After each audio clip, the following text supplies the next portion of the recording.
आज हम लोग पृथ्वी की आंतरिक संरचना पाठ को पढ़ेंगे। कक्षा 7 के सभी बच्चे पाठ 1 पृथ्वी की आंतरिक संरचना, ठीक है।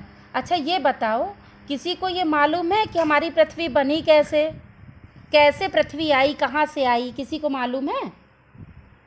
ये जो हमारी पृथ्वी है, ये भी सूर्य का एक टुकड़ा है। बहुत वर्ष पहले, 5 अरब, लगभग 5 अरब वर्ष पहले हमारे सौर मंडल की उत्पत्ति हुई थी और उसी समय सूर्य का ही एक टुकड़ा पृथ्वी है जो उससे अलग हो गया था। और बहुत अरबों वर्ष के बाद वो धीरे धीरे धीरे ठंडी होती गई, उसके चारों ओर वायुमंडल बना और घनघोर वर्षा के फलस्वरूप धीरे धीरे उसकी ऊपरी परत क्या होती गई, ठंडी होती गई और ठोस होती गई।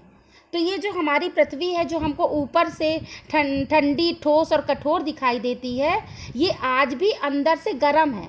ऊपर से तो ये पानी बरसने के कारण और वायुमंडल के कारण ऊपरी परत तो इस पृथ्वी की क्या हो गई, कठोर हो गई, लेकिन अंदर आज भी वो सूर्य के लावा जैसे जल रही है। उसके अंदर आग की गोला है, वो उसके अंदर गर्म गैस के और धूल के कण भरे हुए हैं और वो कई परतों में, धीरे धीरे कई परतों में बनी हुई है। जो हमारी पृथ्वी है, जैसे हम ऐसे समझ सकते हैं कि अगर हम एक तसले में कंडी जला लें, कंडी को अगर हम जला लें तो क्या होगा, कुछ देर बाद हो गया कि आग जो है ठंडी हो जाएगी और हम सोचेंगे कि आग ठंडी हो गई। और अगर हम उसमें एक सलाई डालते हैं तो वो अंदर से सलाई कैसे निकलेगी, गरम। मतलब ऊपर से देखने में तो हमको कंडी ठंडी लगने लगती है, लेकिन अंदर उसमें अभी भी गर्माहट भरी रहती है। उसी तरह हमारी पृथ्वी ऊपर से देखने में तो ठंडी हो गई है, कठोर हो गई है, ठोस हो गई है, लेकिन अंदर आज भी वो अंदर गर्म गैसों से भरी हुई है, गर्म है अंदर से। तो इस तरह से हमारी पृथ्वी की आंतरिक संरचना है, इसकी तुलना हम प्याज से कर सकते हैं। जैसे आप प्याज को काटते हो तो कई परतें निकलती हैं ना, एक एक परत, उसी तरह से हमारी पृथ्वी की भी कई परतें हैं। तो जो इसकी ऊपरी परत है, सबसे ऊपरी परत है, ये इसको हम कहते हैं भूप्रपर्टी। क्या कहते हैं?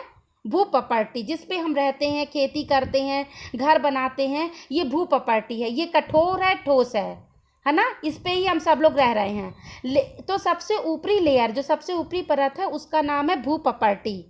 देखिए, आप लोग इसको ध्यान से सुन लीजिए, क्योंकि इसके बाद हम क्विज कराएंगे, प्रश्न मंच कराएंगे, क्विज प्रतियोगिता कराएंगे और आपको इन सब से संबंधित क्वेश्चन के आंसर देने पड़ेंगे।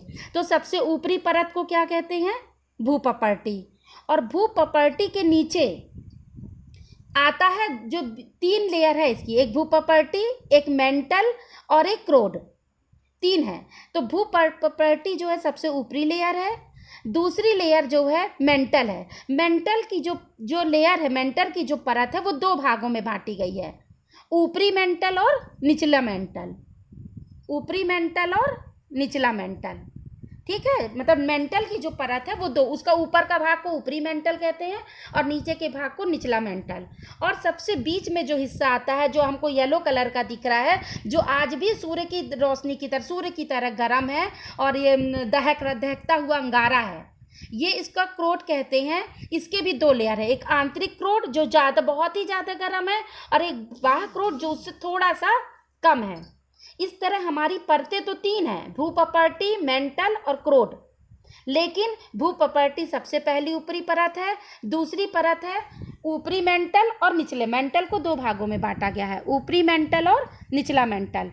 और जो क्रोड है उसको भी 2 भागों में बांटा गया, आंतरिक कोड, आंतरिक माने अंदर वाला, और बाह्य कोड मतलब बाहर वाला। अभी आपको बिना देखे, मतलब एक बार देख के इसका चित्र बनाना है कापी में, और फिर बिना देखे आपको याद रखना है कि पहली परत क्या है, भूप्रपर्टी, फिर हमको मेंटल के 2 हिस्से बनाने, इनके नाम देने पड़ेंगे, आपको नामांकन करना पड़ेगा, ऊपरी मेंटल, निचला मेंटल, फिर आंतरिक कोड को बनाना पड़ेगा, आंतरिक कोड और बाह्य कोड। इसी तरह से देख के आपको कापी में चित्र बनाना पड़ेगा। और इन सब की गहराई भी है। इन सब की गहराई कैसे देखेंगे कि जो ऊपरी परत है वो हमारी 35 किलोमीटर है, ठीक है, और जो ऊपरी मेंटल की है 35 से 700 किलोमीटर, निचला मेंटल 2900 किलोमीटर तक जाता है। और उसके बाद आंतरिक बाह्य कोड जो है हमारा वो 5259 किलोमीटर, और जो आंतरिक कोड है 6371 किलोमीटर है। ठीक, इसको आप समझ लिए और इसका चित्र आपको एक बार कॉपी में बना लेंगे तो आपको पूरी परतों के नाम याद आ जाएंगे और किस परत का कितना नामांकन करना है। कुल 6 भागों में 5 हैं, एक भूपपर्टी, ऊपरी मेंटल, निचला मेंटल, आंतरिक क्रोड और बाह्य क्रोड। और इसका चित्र बनाना है, नीचे उसमें लिखना है पृथ्वी की आंतरिक संरचना।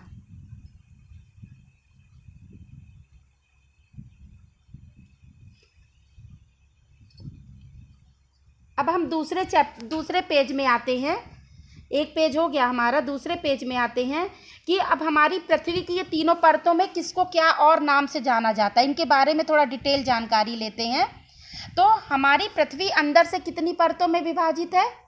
3 परतों में, भूपपर्टी, मेंटल और क्रोड। जो भूपपर्टी होती है उसको पृथ्वी की सबसे ऊपरी परत को क्या कहते हैं? भूपपर्टी। अभी हम यही सब क्वेश्चन पूछेंगे, इसलिए आप लोगों को ध्यान से सुनना है। तो पृथ्वी की सबसे ऊपरी परत को कहते हैं भूपपर्टी और यह पृथ्वी की सबसे पतली लेकिन ठोस परत है। ये ठोस है, कठोर है, क्योंकि ये पानी के गिरने से ये सतह उसकी क्या हो गई है? ठंडी हो गई है। ठीक है, और ये इसकी जो मोटाई है भिन्न भिन्न स्थानों पर अलग अलग है। समुद्र की तलहटी पर इसका निर्माण करने वाली जो भूपपर्टी है 4 से 7 किलोमीटर है। ठीक है, और जो महाद्वीपों पर है वो 35 किलोमीटर और पर्वतों पर इसकी मोटाई जो है 70 किलोमीटर।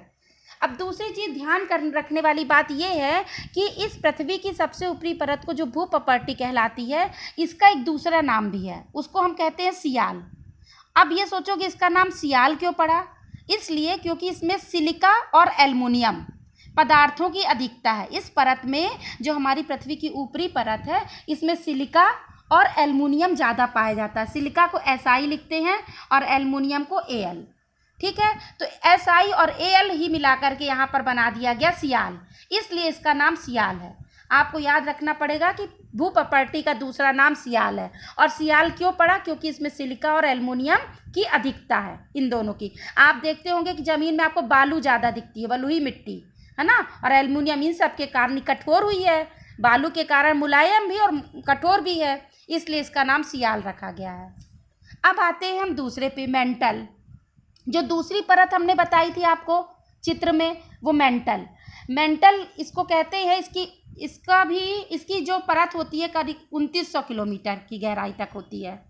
ठीक है, अब मेंटल का भी दूसरा नाम है। मेंटल का दूसरा नाम क्या है? मेंटल का दूसरा नाम है सीमा। सीमा इसका नाम क्यों पड़ा? क्योंकि इसमें भी सिलिका भी है और मैग्नीशियम है। उसमें एल्युमिनियम ज़्यादा था, इसमें मैग्नीशियम है। सिलिका और मैग्नीशियम पदार्थों की अधिकता के कारण इस परत को क्या कहते हैं? सीमा। तो आपको ये याद रखना जरूरी है कि मेंटल का दूसरा नाम सीमा है, भूपपर्टी का दूसरा नाम सियाल है, और ये सियाल सिलिका और एल्युमिनियम से बनी हुई है और ये सियाल और सिलिका और मैग्नीशियम से बनी हुई है। एक बात यहाँ आपको, ये जो ग्रीन से बना हुआ होता है इसमें हमेशा बहुत काम की चीज़ें लिखी होती हैं। भूपपर्टी और मेंटल का ऊपरी भाग, भूपपर्टी और जो मेंटल परत हैं, इन दोनों को मिलाकर ही हमारा क्या बनता है? स्थलमंडल। और इसकी मोटाई जो है 10 से 200 किलोमीटर के बीच की होती है। अब हम आते हैं अपनी तीसरी परत पर, क्रोट पर। ठीक है, पृथ्वी की सबसे भीतरी कोट जो बहुत ज़्यादा गर्म है, आपको येलो रंग से दिखाई दे रही है, जो सूर्य की तरह आज भी आग का गोला ही बनी है। पृथ्वी आज भी अंदर से आग के गोले की तरह ही दहक रही है, ऊपरी परत उसकी ठंडी हो गई है। तो जो हमारा ये है, इसको क्रोड और मेंटल की सीमा 2900 किलोमीटर की गहराई पर है। क्रोड परत भी 2 भागों में, हमने बताया था ना कि क्रोड को भी 2 भागों में बांटा गया है, बाह्य क्रोड और आंतरिक क्रोड।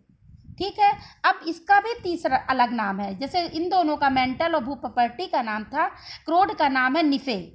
ये आपसे प्रश्न पूछे जाते हैं कि क्रोड का दूसरा नाम क्या है? निफे। और इसका नाम निफे क्यों पड़ा? क्योंकि इसमें निकिल और फेरम, लोहे को कहते हैं अंग्रेजी में फेरम, लोहे और निकिल से बनी ये परत है, इसलिए इसका नाम क्या रखा गया? निफे। NIFE को मिला दिया गया, निफे। तो क्रोड का नाम क्या है? निफे। अभी आप यहाँ तक इतना ही समझिए कि आपको तीनों परतों को जानना जरूरी है। पृथ्वी 3 परतों में विभाजित किया गया है पृथ्वी को, है ना, भूपपर्टी, मेंटल और क्रोड। भूपपर्टी सबसे ऊपरी परत है, मेंटल दूसरी परत है, क्रोड तीसरी परत है। भूपपर्टी का नाम दिया गया है सियाल, मेंटल के 2 भागों में बांटा गया, और मेंटल का नाम दिया गया है सीमा, और क्रोड का नाम दिया गया है आपको निफे। अब थोड़ा सा इधर पे और आइए। मेंटल के दो भाग हैं, कौन सा? ऊपरी मेंटल और निचला मेंटल। और क्रोड के दो भाग हैं, बाह्य कोड और आंतरिक कोड।